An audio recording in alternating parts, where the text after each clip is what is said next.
သူများဆုံးမတာမခံနဲ့ကွာကိုယ့်ကိုယ်ကိုပြန်ဆုံးမသူများနှိပ်ကွက်တာမခံနဲ့ကိုယ့်ကိုယ်ကိုနှိပ်ကွက်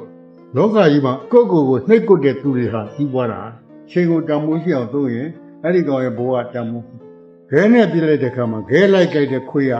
အကျိုးတရားဖြစ်ရပဲသေးတယ်ရှင်းရမို့ဝဲလာတဲ့အရက်ကိုတန့်ကြည့်ဆရာဖြစ်လာရင်အရေးကြီးဆုံးကမင်းတပည့်ကိုမင်းနဲ့တော်အောင်တင်အဲ့ဒါမှအောင်မြင်တော့ဆရာပေါ့ဆရာဆိုရတဲ့ကိုယ့်တပည့်ကိုကိုယ့်ရဲ့တော်အောင်တင်နိုင်မှအောင်မြင်တော့ဆရာသူများဆုံးမတာမခံနဲ့ကွာကိုယ့်ကိုယ်ကိုပြန်ဆုံးမသူများနှိပ်ကွက်တာမခံနဲ့ကိုယ့်ကိုယ်ကိုနှိပ်ကွက်သူများဆုံးမတာမခံနဲ့ကွာကိုယ့်ကိုယ်ကိုပြန်ဆုံးမသူများနှိပ်ကွက်တာမခံနဲ့ကိုယ့်ကိုယ်ကိုနှိပ်ကွက်